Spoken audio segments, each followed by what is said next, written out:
Assalamualaikum warahmatullahi wabarakatuh. Selamat sore, rekan-rekan semua. Eh, Perkenalkan, nama saya Suryo Prasetya yang akan bertindak sebagai moderator di panel kedua ini. Untuk panel kedua, kita akan ada 4 pembicara untuk membahas topik internal challenge. Eh, Untuk pembicara pertama itu topiknya adalah Agile is Inevitable oleh Sis Alin Rosida. Lalu materi kedua adalah Adaptasi dan Transformasi Hukum Pasca Pandemi COVID-19 oleh Bro Wilopo.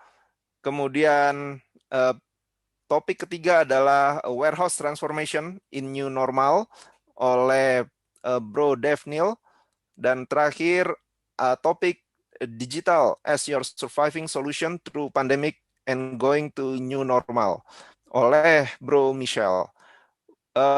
Untuk yang pertama, saya perkenalkan dulu pembicaranya. Sis Alin Rosida ini adalah profesional yang sangat berpengalaman di bidang human capital dan saat ini sebagai CEO dari Better Co. Beliau adalah lulusan S1 dari Electrical Engineering ITB, S2 Magister Manajemen dari Prasetya Mulia. Sebelumnya beliau pengalaman kerjanya antara lain di Astra Credit Company, Korn Ferry, EY, Hay Group, dan beberapa perusahaan lainnya. Saya persilahkan Sis Alin untuk membawakan materinya. Waktunya 15 menit, waktu dan tempat kami persilahkan. Ya, terima kasih Bro Suryo, terima kasih teman-teman semua yang sudah hadir di sini. Selamat sore, semoga sehat semuanya ya. Oke, saya share screen. Sip.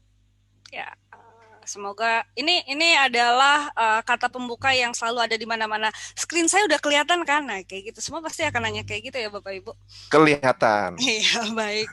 Itu kalimat pembuka untuk semua webinar biasanya.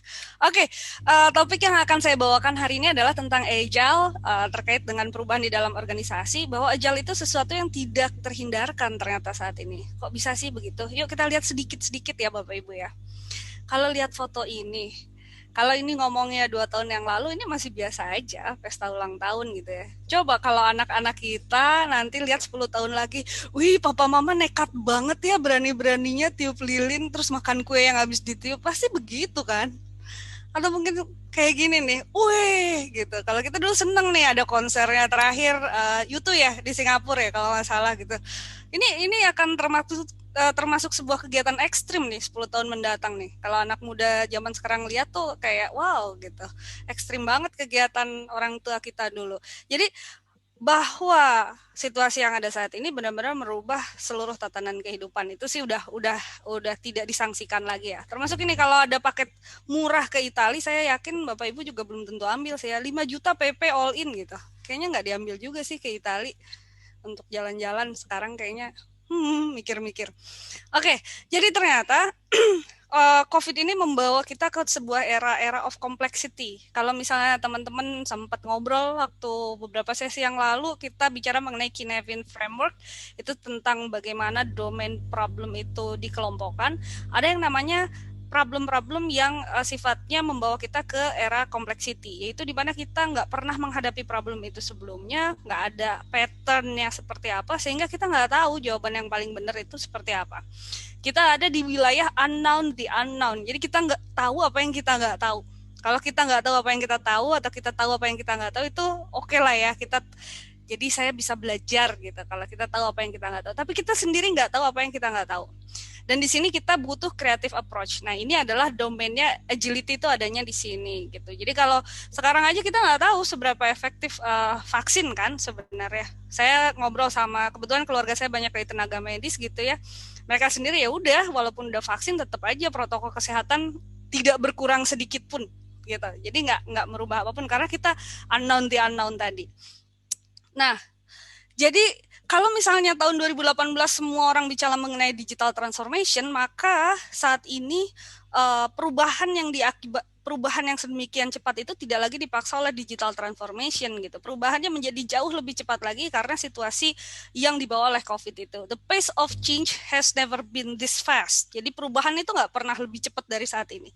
Tapi ini juga nggak akan, it will never be this slow again. Jadi selalu akan jadi lebih cepat. Ini kata Om Justin Trudeau ya, waktu itu masih terakhir kongres di Davos sebelum kita akhirnya lockdown satu dunia tuh waktu itu.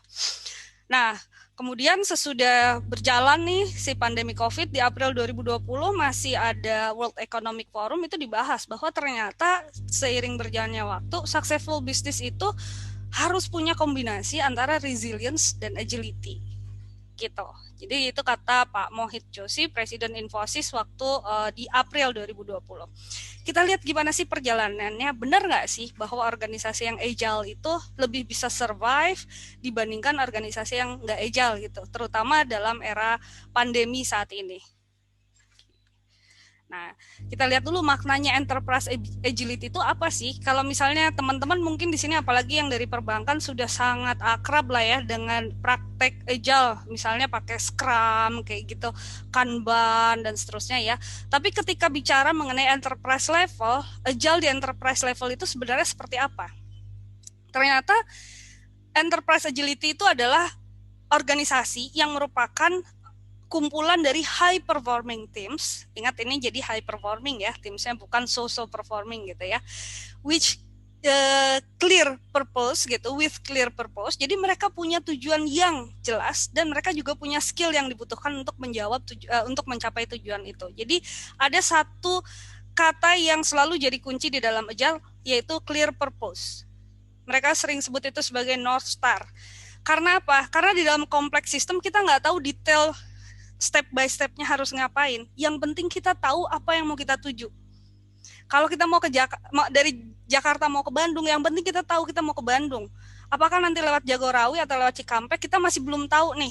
Yuk nanti kita lihat aja di jalan, kira-kira yang lancar lewat Cikampek apa lewat Jagorawi. Yang jalannya nggak rusak lewat mana. Nah kayak gitulah proses adaptasi di dalam agile itu. Jadi yang penting kita punya North Star-nya, kita mau kemana gitu. Nah, ini adalah beberapa karakteristik dari agile organization. Yang pertama tadi, secara strategi mereka selalu punya North Star yang mengikat seluruh organisasinya. Mereka sharing vision dan purpose. Jadi kenapa sih organisasi ini harus ada gitu? Apa yang membedakan organisasi ini dibandingkan organisasi lain dalam industri sejenis misalnya ya? Kemudian punya actionable strategic guidance. Kalau sekarang bahasanya itu dioperasionalkan lewat yang namanya OKR. Kalau teman-teman sering dengar mungkin ya, Objective and Key Result. Itu adalah sebuah terminologi yang menunjukkan bahwa dari objektif besar ini, maka key result-nya apa aja sih? Target antara apa yang mesti kita capai nih. Sehingga nanti kalau kita mencapai semua key result ini, maka otomatis objektif kita akan tercapai. Kemudian ada flexible resource allocation. Di sini juga bicaranya mengenai bahwa resource itu udah nggak lagi silo kayak dulu. Pokoknya ini orang finance ya nggak boleh diganggu gugat. Nggak kayak gitu lagi. Tapi flexible resource allocation. Ketika misalnya purpose-nya adalah untuk serving customer gitu ya, apa yang bisa kita lakukan? Kalau misalnya harus bikin cross-functional team, yuk kita bikin satu tim yang terdiri dari berbagai fungsi supaya kita bisa respon customer lebih cepat, ya itu nggak masalah juga gitu loh. Sensing and seizing opportunity. Jadi selalu melihat mengenai peluang gitu. Apa yang membedakan? Kalau misalnya teman-teman lihat, kalau organisasi yang bicaranya hanya sekedar target, itu ketika targetnya udah tercapai, udah selesai. Tapi kalau bicara mengenai peluang, bahwa ketika peluang ini udah berhasil kita ambil gitu ya, ada peluang apa lagi nih?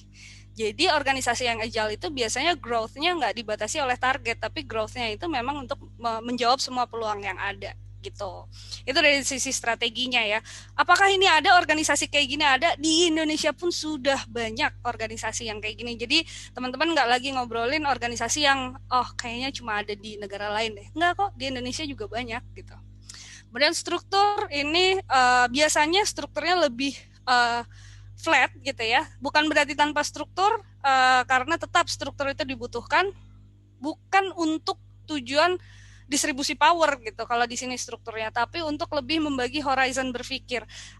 Tetap harus ada yang mikirin tujuan jangka panjang 20 tahun lagi perusahaan ini mau kemana. Tetap ada yang bicara mengenai membangun ekosistemnya kan, dalam 20 tahun kita mesti bikin ekosistem seperti apa.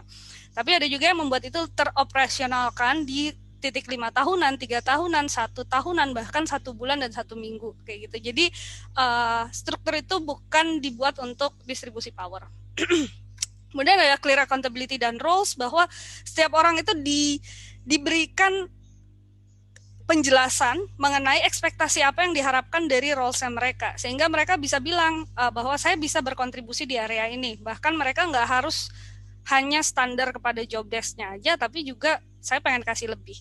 Ini kalau misalnya teman-teman agak absurd gitu ya dengan konsep ini tuh agile itu sering dibilang, bahkan sama teman-teman saya yang tinggal yang agilis dari Belanda pun mereka bilang bahwa agile itu Indonesia banget. Kenapa? Ketika mereka belajar konsep gotong royong, that's agile, dia bilang gitu. Ketika kita bilang gotong royong, yuk kita mau bikin kampung kita nih ya, North Star-nya adalah bikin kampung kita jadi juara desa terbersih kayak gitu. Oke, kalau gitu saya kontribusi, saya mau ngecat, saya mau bikin gapura, saya mau ngecat pagar, saya mau bersihin got, saya mau sediain makanan buat bapak-bapak yang kerja. Itu adalah bentuk kontribusi kan. Jadi mereka menuju sebuah North Star dan semua orang berkontribusi. Dijelaskan juga ekspektasinya, bahwa definisi dari kemenangan kita tuh seperti apa gitu. Jadi ada clarity mengenai objektifnya dan orang diminta untuk berkontribusi.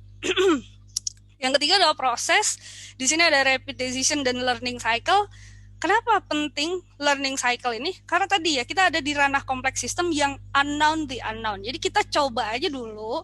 Kalau gagal, ya ganti arah, pivoting gitu loh. Ya udah, ganti lagi gitu. Jadi nggak terpaku hanya dalam satu planning yang kaku kayak gitu. Dan ada rapid decision. Nah, decision-nya biasanya ketika di organisasi yang agile ini didorong ke level yang sangat-sangat operasional. Jadi teman-teman di tim level itu sudah di-empowered untuk bikin keputusannya sendiri. Kenapa? Karena mereka yang paling tahu gitu. Di level operasional apa yang terjadi itu mereka yang paling tahu. Makanya di organisasi yang memutuskan untuk menjadi agile, empowering itu menjadi hal yang penting dan capability building itu menjadi hal yang penting. Kemudian people-nya juga adalah disebutnya sebagai the real team. Jadi orang-orang itu menjadi sebuah tim, bukan hanya tim kerja, tapi mereka menjadi sebuah komunitas yang kohesif gitu, yang punya punya perekat yang sangat kuat. Nggak cuma transaksional, ya udah ya, lu boleh telepon gue di antara jam 8 sampai jam 5 saja, misalnya gitu. Udah nggak kayak gitu lagi. Ini sangat-sangat terasa sekali ketika kita sekarang bekerja di model remote seperti sekarang kan ya. Ketika orang-orang nggak bisa ketemu muka, tapi mereka harus tahu bahwa teman-temannya ada buat support dia, dan kita nggak lagi cuman transaksional aja gitu ya, we're in this together gitu. Dan bahwa kayak jam 8 ada sejumlah tim membernya yang harus sibuk nyiapin anaknya ulangan di rumah, jadi kayak kita semua harus saling memahami hambatan-hambatan apa yang dirasakan oleh teman-teman kita, kemudian kita membuat konsensus, yuk kalau kayak gitu gimana caranya dengan segala perjuangan orang di rumah masing-masing kita tetap bisa mencapai tujuan tim kita sama-sama. Dan yang terakhir tentu saja teknologi. Jadi digital transformation nggak bisa berjalan dengan agile, dan agile transformation juga tidak bisa berjalan dengan baik tanpa teknologi gitu. Apakah ada agile transformation tanpa teknologi? Ada sih, tapi jarang. Nanti kita cerita di lain sesi ya. Oke, nah ini adalah contoh bukti bagaimana agile organization berhasil menunjukkan bahwa dia outperform dari organisasi yang nggak agile selama COVID ya. Untuk grafik yang atas ini adalah telco operator di sejumlah negara.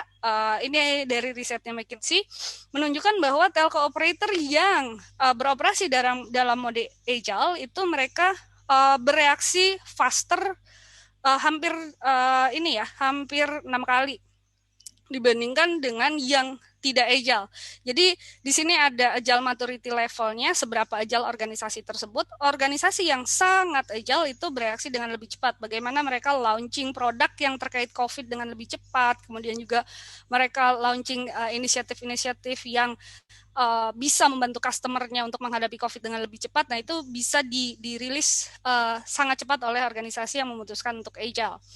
Ini perbandingan antar company. Kalau kita lihat di grafik bawahnya, itu adalah perbandingan antar unit bisnis gitu ya di dalam satu company. Ternyata dari sekian unit bisnis yang agile itu menunjukkan tingkat engagement yang lebih tinggi dari karyawannya, kemudian juga productivity, kemudian customer satisfaction, seperti itu. Nah, apa yang membuat itu bisa terjadi? Tadi ya, kalau di level company, itu mereka punya OKR-nya tadi yang clear, kemudian mereka sangat fokus terhadap apa value yang mereka bisa ciptakan. Kemudian juga mereka sangat-sangat melihat company strength-nya hari ini seperti apa.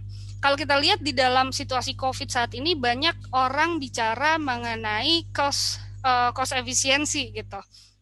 Bicara cost efisiensi itu nggak semata-mata mengenai pengurangan karyawan atau tidak semata-mata mengenai pengurangan investasi, nggak kayak gitu, tapi benar-benar organisasi dipaksa melihat kepada dirinya sendiri. Kita tuh sebenarnya mengerjakan non-added value proses nggak sih? Jadi kita mengikis lemak nggak cuma dari sisi tadi ya, dari sisi pengeluaran aja, dari cost aja, tapi juga dari yang cost yang nggak kelihatan. Jadi proses-proses yang non-added value itu benar-benar harus kita kikis. Sekarang kita lihat banyak banget teman-teman menyaksikan bahwa proses approval ternyata nggak harus panjang itu kok. Dengan mode WFH kayak gini kan kita mencoba mempersingkat gitu ya segala sesuatunya, menyederhanakan segala sesuatunya. Ternyata dulu yang prosesnya bisa 5 step, ternyata dengan 2 step atau 3 step aja, baik-baik aja, lancar-lancar aja, kayak gitu. Nah itu adalah proses penyederhanaan, sehingga kita benar-benar menjalankan hanya yang memiliki value added aja, gitu. Nah sementara kalau di tim level, itu organisasinya itu di manage dengan ritual-ritual yang mengadaptasi dari ritual agile. Pertama, ritual agile itu memastikan selalu ada komunikasi di antara tim member. Tapi sebelumnya tim membernya sendiri harus dibatasi, nggak boleh terlalu besar. Rule of thumb-nya 9-11 orang gitu ya. Kemudian mereka harus berkomunikasi setiap hari lewat daily stand up. Kenapa? Karena di situ satu, kita selalu datang dengan jargon, intinya adalah komunikasi, tapi secara operasional intinya komunikasi itu apa, itu nggak pernah diejawantahkan gitu. Dalam prinsip agile itu diejawantahkan, kamu harus ketemu setiap hari dengan sebuah ritual yang namanya daily stand up selama 15 menit, setiap orang harus bicara, apa yang dibicarakannya pun relatively sudah diatur gitu ya, daripada orang bingung apa yang harus saya omongin. Mungkin orang-orang yang relatif lebih pendiam itu bingung gitu mau ngomong apa. Jadi yang dibicarakan adalah apa yang hendak saya lakukan, bantuan apa yang saya butuh, kemudian ada hambatan atau enggak, dan seterusnya. Kemudian Salin, sorry, waktunya. Yes. Oke. Waktunya bisa di speed up. Thank you. Ya, sip. Jadi kayak gitu ya. Jadi tadi adalah di tim levelnya itu mereka menjalankan ritual-ritual ya. Nah, ini adalah elemen-elemen agile transformation. Kalau misalnya sebuah organisasi mau jadi agile, pertama adalah mereka perlu mengadaptasi agile mindset-nya. Kemudian yang kedua baru mereka, ini berjalan paralel, bukan berarti tahapan ya. Mereka mengadaptasi agile ways of working-nya. Kemudian mereka juga membangun infrastruktur di dalam organisasi supaya agile itu nggak cuma sesaat, tapi sustainability disebutnya gitu. Jadi berkesinambungan. Ada 4 isu utama ketika kita melakukan transformasi agile ini. Yang pertama adalah jangan lupa ABC. A itu aspiration. Kenapa sih kita harus agile? Jadi dari sisi manajemennya tuh harus clear banget menjelaskan kenapa kita mengadaptasi agile ini dan apa yang kita harapkan dengan mengadaptasi agile ini dan how we gonna execute that gitu. Kemudian yang kedua, B-nya itu adalah semua menguasai basics of agile-nya, jadi metodologinya dikuasai. Agile itu butuh disiplin, nggak cuman improvisasi asal lincah aja. Di sini kita mengenal konsep yang namanya suhari. Jadi su itu kita taat aja dulu sama segala aturan, nurut aja dulu. H itu kemudian kalau kita udah mastery, kita udah boleh sedikit berimprovisasi. R itu kemudian kita boleh cari cara kita sendiri kayak gitu. Yang ketiga adalah tentu komitmen dari top levelnya. Kemudian isu kedua, start with front runners. Jadi cari satu unit dulu nih, nggak usah di roll out di semua level dulu, di roll out di semua departemen dulu. Cari satu unit yang memang kalau value-nya dengan cepat gitu ya. Kemudian yang ketiga adalah drive holistic change, jadi nggak cuman bicara mengenai apa uh, satu titik aja cara kerjanya aja, tapi juga harus diiringi dengan tadi organization infrastructure-nya, bagaimana performance dinilai, bagaimana reward diberikan, bagaimana teknologi itu harus mendukung. Nah, itu harusnya sih apapun transformasi itu yang bertransformasi itu adalah orangnya. Maka agile transformation itu bicara secara fundamental akan merubah culture di dalam organisasi tersebut kayak gitu. Jadi mereka harus mengadaptasi nilai-nilai agile itu seperti apa, seperti yang tertuang di dalam Agile Manifesto. Jadi kalau teman-teman pengen tahu tentang apa sih agile value, apa sih agile prinsip agile, silahkan dicek di Agile Manifesto. Jadi kalau kita ngerjainnya normal-normal aja, pasti kita nggak akan bisa gitu ya. Jadi kita emang harus cari cara baru dan kalau misalnya kita masih berharap normal, makanya mungkin kita akan kehilangan momen belajar dari situasi pandemi ini. Terima kasih. Kalau teman-teman butuh informasi lebih lanjut tentang Agile, boleh hubungi saya. Thank you. Terima kasih Sis Elin, luar biasa penjelasannya. Ini langsung yang curious banyak, yang pertanyaan lewat chat nih sudah banyak sekali. Coba kita mulai dari para panelis dulu. Saya lempar ke Pak Devnil. Silakan Pak Devnil. Pertanyaannya disampaikan ke Sis Alin. Terima kasih Sis Elin, ini menarik sekali ya tentang agile ini gitu, karena kayaknya kok memang future banget nih buat survive organisasi. Tadi dikatakan kalau memang katakanlah tim itu mungkin nggak besar-besar ya, mungkin sekitar 10-11 orang. Nah, apakah ke depannya ini organisasi yang akan survive itu memang yang small medium size ya?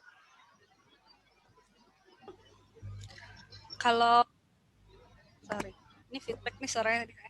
Kalau bicara mengenai apakah yang survive hanya yang small medium, saya rasa sih enggak. Tapi bahwa yang besar harus beroperasi selincah yang small medium, iya.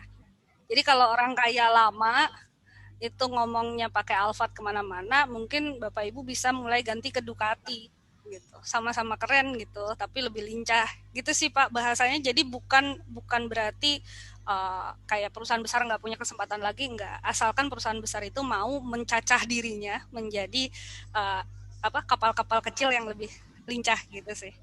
Bahwa di Indonesia udah ada banyak dan tidak hanya di IT ya gitu. Cukup Pak Devnil? Ya, baik. Terima kasih. Terima kasih. Saya persilahkan berikutnya Pak Wilopo, ada yang mau ditanyakan atau disampaikan ke Sis Alin?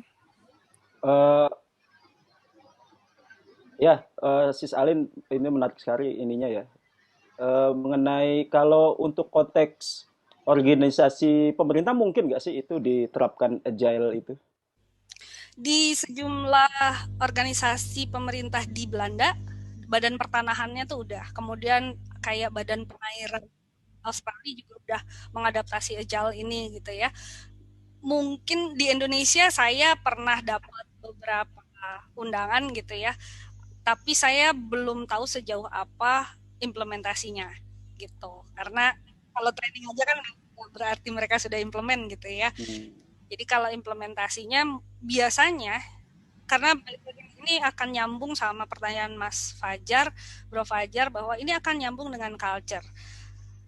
Perlu kelegoan untuk shifting the culture. Salah satu culture di Agile itu kan people over process. Jadi mendahulukan manusia ketimbang proses. Kalau di sejumlah organisasi pemerintah, yang namanya proses itu dipegang erat-erat dulu gitu kan ya. Kadang-kadang lupa mereka tentang komunikasi dengan manusianya gitu. Itu yang seringkali bikin mereka nggak responsif sebenarnya kan. Ya pokoknya dokumennya diisi dulu. Bayangin kalau misalnya Tokopedia compare to Bukalapak, compare to Blibli, Shopee gitu ya, semua harus berbasis kepada dokumen dulu, customer-nya udah pada pindah duluan kan dalam satu klikan jempol gitu ya. Kayak gitu. Jadi pengen ngerubah, aduh tampilannya kata feedback customer nggak enak nih, tombol belanjanya kayak gini gitu kan. Susah nih masukin belanjaan ke sini, akhirnya mereka pindah gitu. Kebayang kalau itu semua harus pakai dokumentasi yang harus ngurus seminggu aja, udah telat. Kita bisa pindah dalam 4 menit kok. Oke, terima kasih. Tadi pertanyaannya juga mirip dengan yang dilontarkan oleh Bro Andi dan Bro Fajar ya, mengenai di government atau BUMN yang culture-nya kuat. Jadi sekalian tadi menjawab pertanyaan tersebut. Mungkin berikutnya saya lempar ke pembicara berikutnya, Pak Michel. Pak Michel, ada yang ditanyakan? Disampaikan ke Sis Alin. Bro Suryo. Sis Alin mau bertanya ya, kan kita dengar Agile ini kan mungkin bukan sekarang ya, udah puluhan tahun yang lalu ya. Dan rasanya kalau ditanya apakah manajemen setuju apa enggak kita harus Agile dengan banyaknya startup yang bisa merubah mindset dan paradigm masyarakat dengan cepat. Tapi kenapa ya perusahaan-perusahaan besar itu masih susah ya untuk merubah paradigmanya, mindsetnya untuk bisa adopt Agile ya. Kira-kira ada kendala apa ya, ada barrier apa ya dari perusahaan-perusahaan besar mungkin sekelas ya mungkin bank-bank besar ataupun sekelas Astra ya ataupun perusahaan besar lainnya. Apa yang menjadi hambatan untuk mereka bisa bertransformasi dan juga adopt Agile organization? Sis Ali mungkin bisa share. Ini mungkin sama-sama belajar aja. Kalau kita belajar dari proses evolusi industri kita gitu di dunia, selalu ada pemain besar yang ketinggalan kan, terus akhirnya nangis belakangan, seperti kayak Fuji atau apa itu yang Kodak gitu kan. Cerita-cerita mengenai kesalahan pengambilan keputusan akibat cognitive bias dari manajemen saat itu yang masih berpegang pada glorious past kan. Kita kan sekarang market leader, kita masih seolah mereka belum punya burning platform, terus akhirnya terlena. Itu kan yang selalu jadi classic story ketertinggalan transformasi itu. Kalau menurut saya sih belajar dari sejarah lama tuh classic story-nya pemain besar ya memang terlena. Bahkan ya kalau kita yang classic story Indonesia kan Gojek versus si burung biru, tapi burung biru berhasil berevolusi kayak gitu ya. Sekarang mereka menyesuaikan diri. Nah, apakah itu menjadi pelajaran buat perusahaan besar lainnya? Ternyata kan enggak juga gitu, karena memang cognitive bias ini sangat-sangat menjadi kabut gitu ya di dalam pengambilan keputusan. Itu yang pertama. Yang kedua, memang bicara transformasi, saya tuh sebenarnya bukan orang yang senang ngomong transformasi. Karena seolah-olah itu terjadi dalam semalam gitu. Yuk sulap yuk kita jadi agile tiba-tiba, nggak begitu gitu loh. Yang namanya perubahan itu pasti bertahap dan itu butuh komitmen. Sama aja saya mau turun berat badan 10 kilo, nggak bisa saya nggak makan 3 hari terus saya berharap kilo turun gitu kan. Semuanya harus berjalan secara beriringan gitu. Pertama, people-nya sendiri berubah. Yang kedua adalah manajemen sistemnya juga harus align. Yang ketiga adalah fisikalnya juga harus berubah gitu. Artefak-artefaknya harus berubah. Kalau kita pengen bicara agile bahwa orang nggak ada batas lagi dengan atasan bawahan, ya dibuatlah fisikal yang terbuka misalnya kayak gitu.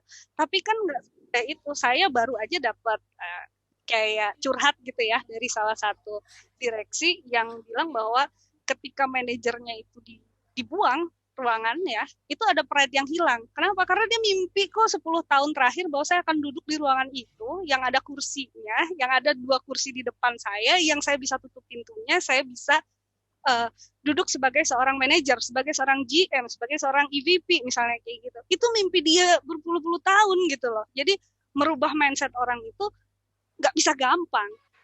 Orang selalu bilang semua berawal dari mindset, tapi mindset adalah yang paling susah. Oleh karena itu, yang dirubah itu adalah sesuatu di sekitar mindsetnya dulu. Dipaksa dulu. COVID ini kan yang kayak gitu. Kita dulu mikir kalau kita nggak bisa kerja kayak gini nih, WFH, jauh-jauhan, nggak enak, trust-nya nggak terbangun, chemistry-nya nggak ada. Tapi COVID ini ketika environment-nya berubah, ya kita terpaksa berubah. Ketika di lingkungan saya nggak ada gorengan, ya saya terpaksa makan sayur sama buah. Akhirnya saya sehat gitu kan. Kurang lebih kayak gitu. Jadi mindset itu memang terpenting, tapi merubah mindset yang tersulit. Oleh karena itu perangkat-perangkat di sekitarnya, fisikalnya, manajemen sistemnya, reward sistemnya, performance management sistemnya itu yang harus diubah gitu. How we perceive perform or not perform. What kind of behavior that we gonna reward or not. Itu kan harus clear ya. Kalau saya pengen kita punya teamwork yang kuat, maka saya akan hilangkan individual insentif. Selesai kan? Tapi kan kita balik lagi bahwa saya pengen tahu top performers mana. Manajemen kan ada sebuah paradigma lama yang gitu. Saya pengen tahu, ya, pisahin talent manajemen yang mana yang top talent. Kita kan paradigmanya ada di situ gitu. Jadi ini harus bergerak semua tuh 3 elemen tadi. People-nya, manajemen sistemnya, sama physical environment-nya. Menurut saya sih gitu, Pak. Thank you, Sis. Keren banget ya. Thank you. Ini dari Bro Krisnov nih ada pertanyaan nih, apakah ada contoh perusahaan dengan capital besar, mungkin bukan cuma capital ya, aset besar yang agile, contoh sukses agile, dan setelah melakukan agile dia semakin sukses sebagai referensi kita. Apakah yang tadi kayak dibilang perusahaan taksi burung biru itu contoh sukses, atau ada contoh sukses yang lebih menonjol gitu mungkin? Sekarang lagi tren di Indonesia itu mining go agile. Mining. Karena mining sendiri kan secara bisnis memang sudah sunset ya. Jadi dia memang harus mencari cara gitu. Kemudian mereka punya problem-problem yang harus diselesaikan.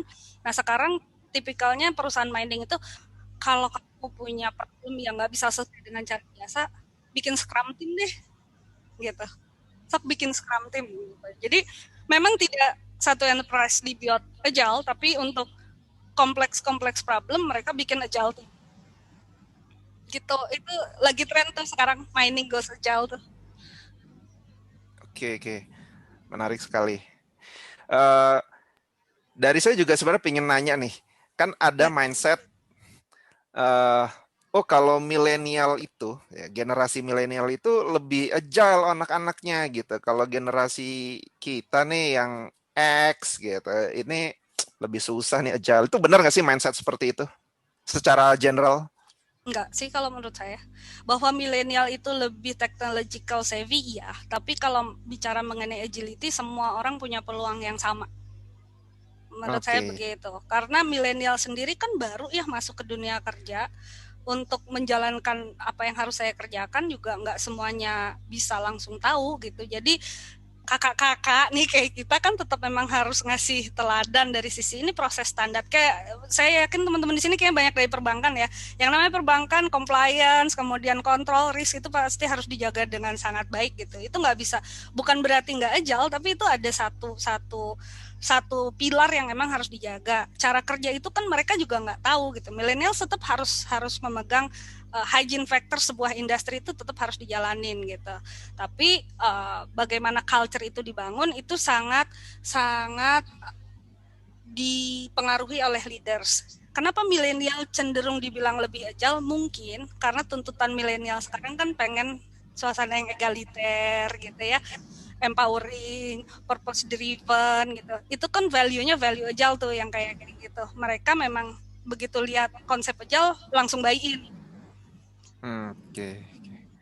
Oke, terima kasih penjelasannya Sis Alin, sangat menarik. Cuma waktunya kita harus berganti ke topik berikutnya. Thank you.